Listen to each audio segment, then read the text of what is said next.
주일 오후에 산상수훈하고 있죠. 저번 주에는 마태복음 5장 5절 의에 줄이고 목마른 자는 복이 있나니 이렇게 얘기하고, 오늘 이 시간에는 저희가 배부를 것이며 이렇게 말씀을 하십니다. 배부를 것이며, 코로 타죠. 배부른다 이런 단어가 코로 타죠라는 거예요. 여기 보시면 이렇게 위에 점 찍혔다고 제가 매주 얘기하잖아요. 콜로. 이 팔복의 산상수훈의 팔복이 다 이렇게 찍혀 있어요. 그냥 이것만 얘기하면 뒤에는 배부른다는 거예요. 근데 뭘 먹었기 때문에 배부르겠죠. 한글로도. 근데 이렇게 찍혔어요. 그리고 또 특이한 게 뭐냐면 복이 있나니 하고 나서 뭐 이렇게 배부를 것이며, 그래서 뒷구절 나오는 거 있죠. 여기에 뭐라고 있냐면 여러분들이 갖고 있는 거 보시면 이렇게 다 미로 써 있어요. 미로. 이게 뭐냐면 미완료가 아니라 미래라는 거예요.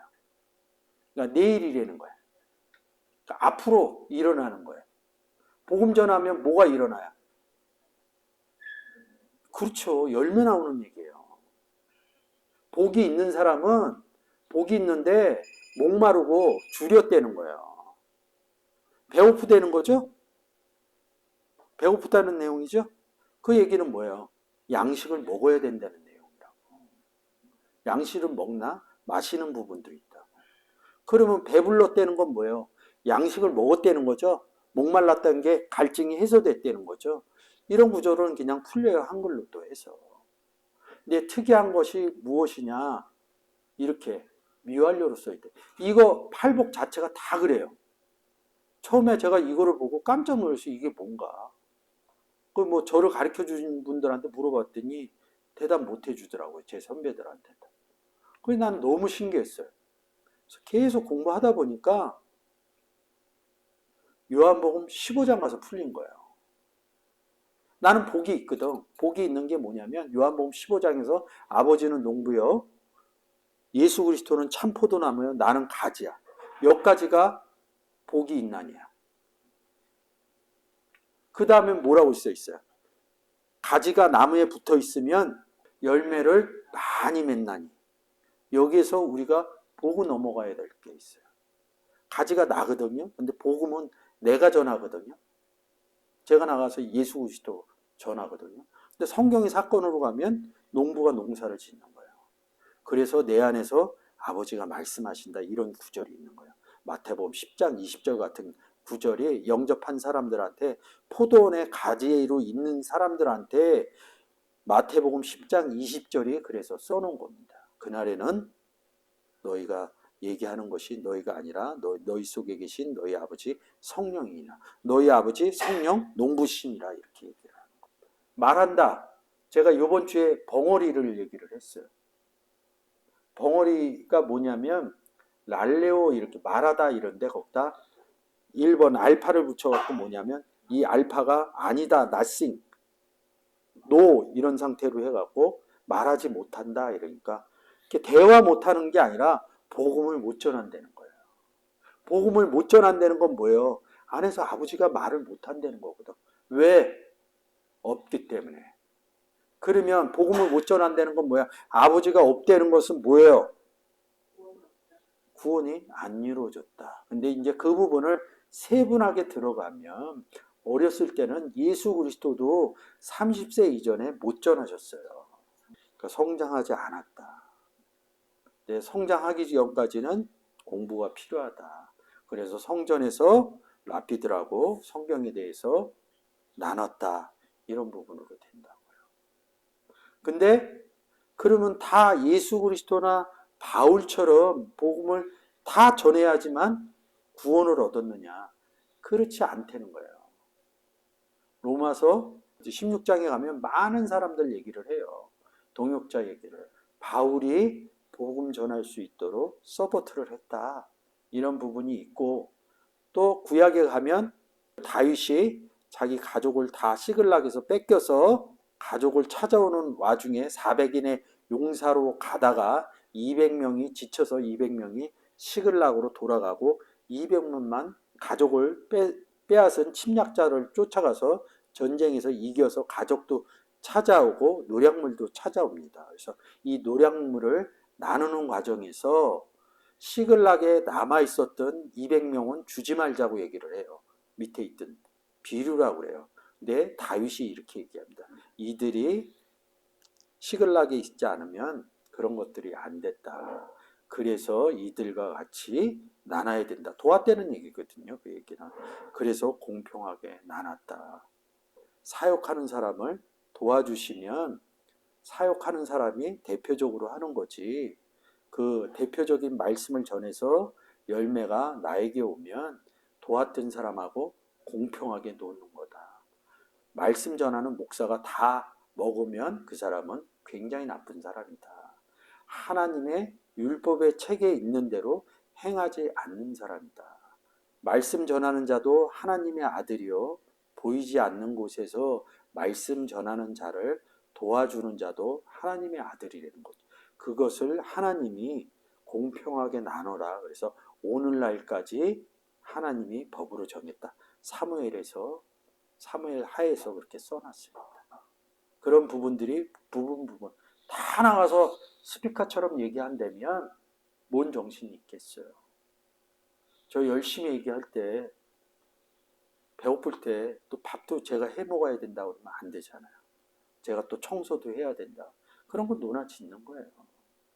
제가 그런 것들이 잘 이루어질 때 제가 좀 더 기운을 내고 나가서 유튜브를 통해서 여러분 사실은 오늘 이 시간에 아까 제가 찬양 설교를 할 때 여러분들이 있어서 힘이 있어서 평일보다는 잘 전해 이게 동역해 주는 겁니다. 이 작은 교회에 와서 앉아 있는 것이 곧 하나님의 일입니다. 왜? 말 전하는 사람 안에서 하나님이 그것을 기뻐하는 거니까 그것도 동역하는 거라고요. 복음 전하는데 들어주는 것도 사실은 동역을 하는 겁니다. 그러니까 좋은 마음을 가지고 나는 왜 못 전할까 이렇게 생각하지 마시고 그 의미를 깨닫고 내가 전하시는 분한테 무슨 도움이 될까. 또 말씀 전하는 사람은 또 그 도와주시는 분들한테 마음속으로 저는 되게 감사하게 생각하고 있어요. 이제 뭐 평일날 우리 둘이 이렇게 있으면 얘기 한마디도 안 합니다. 서로 일하기가 바빠갖고. 근데 뭐 주일이면 즐거워요. 여러분들이 있어서. 뭐 그런 것도 있고.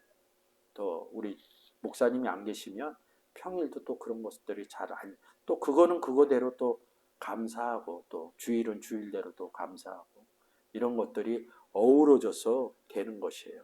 그래야 복이 있는 자는 복음을 전해서 배부를 수 있는 겁니다. 그래서 특이한 것은 다 복이 있나니 하고 하나님을 볼 것이요 이것도 이렇게 미래로 돼 있어요. 땅을 기업으로 얻을 것이요 이럴 때도 동미 이렇게 나와 있어요. 이런 원문을 갖고 있는 사람은 제가 거짓말 안 한다는 거를 알 겁니다. 언제 기회가 되면 오늘 자료를 준비를 안 했으니까 다음 시간에 일일이 다 보여드릴게요. 그래서 미래로 돼 있다는 거죠. 이 미래의 자가 나오면 아무 생각 없이 그냥 열매 얘기하는구나 이렇게 보시면 됩니다. 문법으로 딱 보는 것 중에 이 미를 딱 찾아서 보면 부딪히는 구절이 있을 거예요. 부딪히는 구절이 있으면 그냥 묻어주세요. 제가 얘기해 준 거는 일일이 다 가서 그러면 한 번만 볼게요. 마태복음 10장 22절. 요거 미래에 대해서 제가 얘기해 준 겁니다. 배부른 게 왜 열매인지 다른 데서. 또 너희가 누구예요? 마태복음에서 제자들이죠. 제자들은 어디에서 들어요? 산상수훈이죠. 우리 아까 제자들 산에 올라갔다. 산은 성전이다. 산에 들어갔다. 성전에 들어갔다. 예수 그리스도 안에 들어갔다. 그래서 제자가 된 거거든요. 내 이름으로 인하여 모든 사람에게 미움을 받을 것이나. 왜 받아? 바울이 받잖아요. 내 이름을 전해서. 내 이름으로 인해서 그러니까 뭐 예수 이름 때문에 그러나? 나 같은 예수 믿으세요. 예수 얘기하지도 마. 뭐 복음 이렇게 얘기했더니 왜 성경 그렇게 얘기해? 막 이런 사람. 근데 이런 게 미움 받는 거거든요. 나중까지 견디는 자. 원문으로 한번 열어줘 보세요. 나중 이런 텔로스. 나중 안에서 견디는 자. 견딘다 이런 단어가 견딘다가 한글로 하면 뭐예요? 한문으로 하면 인내죠. 인내로 30배, 60배 열매를 맺는다 이렇게 누가복음에 써 있다고요. 그 단어하고 인내하고 이 단어하고 똑같아요. 연결이 돼 있어요. 나는 예수 그리스도가 계시록에서 이런다고. 나는 처음이요, 나중이요 이런다고. 그때 이거 나중수거든요. 그럼 예수 그리스도는 나중이라는 거죠. 처음이기도 하지만 이 나중이란 단어가 예수 그리스도 안에서 견딘다는 거야. 어떻게? 뭐를 견뎌요? 모든 사람에게 이름을 전했더니 예수 믿으세요 전했더니 미움을 받았는데 끝까지 그 안에서 인내했다는 거야. 왜? 열매 맺으려고. 그랬더니 뭐냐? 구원을 얻으리라 그러는데 여기 미 나왔네. 미래. 근데 자 이거 미 봤어요? 한글로 좀 바꿔주세요. 너희 제자죠? 구원 얻은 사람들이죠?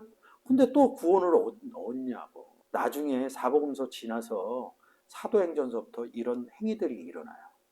그게 오순절 사건입니다. 7.7절 사건, 나팔 부는 사건입니다. 그래서 너희가 예수 그리스도에 대해서 막 사도행전에서 막 얘기를 했어요. 16개국에서 온 사람들한테. 그랬더니 하루에 제자의 수가 3,000명이. 제자가 됐다는 건 뭐야? 구원을 얻었다는 거야. 그래서 구원을 얻으리라 이런 거야. 구원 받은 자들을 얘기한 거야. 그거를 미래로 표현한 거예요. 이거 잘못 보면요 종말론으로 갑니다. 종말에 우리가 예수 그리스도 영접, 아침에 얘기했죠. 예수 한번 영접하면 종말 끝났다고. 영단번이라고. 사망에 이르는 죄는 끝났다고. 그게 끝났는데 예수가 뭐 또 오냐고. 뭐 알곡 모으러. 내가 알곡을 모으는 거지. 예수가 내 안에 계셔서. 이게 신약의 전천년설, 후천년설 뭐 이렇게 하고 얘기하는 것들이 있어요. 여러분들이 전천년설, 후천년설, 무천년설을 공부해 갖고 오면 제가 해드릴 수 있어. 나도 익숙하지는 않아. 근데 그건 예수 그리스도로 딱 얘기하는 건데 대부분 무천년설이 맞아요. 천년설이 없다. 우리가 천년 안에 들어가 있거든. 그리스도 안에. 그러니까 천년설이 없지. 전이고 후고 없지. 무천년을 중점적으로 하는 거죠. 이렇게 생각하면 되지. 예수를 영접하기 전에는 전천년설. 예수를 영접하고 움직일 때는 후천년설. 영접한 상태는 무천년설. 이렇게 놓으시면 전천년설, 후천년설 네이버에 들어가서 검색하면 쫙 올라와 있어. 그거 정리하는. 이 기점으로 이렇게 보면 그 사람들이 설명하는 내용을 봅니다. 그래서 천년설은 그렇게 해서 보시면 돼요. 그게 뭐야? 구원을 얻었다는 거야. 열매를 얻었다는 거예요. 열매가 어떻게 돼서 열매한 거예요? 예수가 없었던 사람을 예수 믿으세요 그랬더니 이 사람이 영접을 했네. 그러니까 나의 태의 열매죠. 근데 태의 열매가 구원을 얻은 거예요. 그래서 구원을 얻으리라 나한테. 그 사람의 구원의 상태를 나한테 얻은 것처럼 얘기를 하는 거예요. 그래서 이 얻으리라 한글로 얻으리라 보면 거의 미래로 써 있어요. 코르타죠 이렇게 얘기합니다.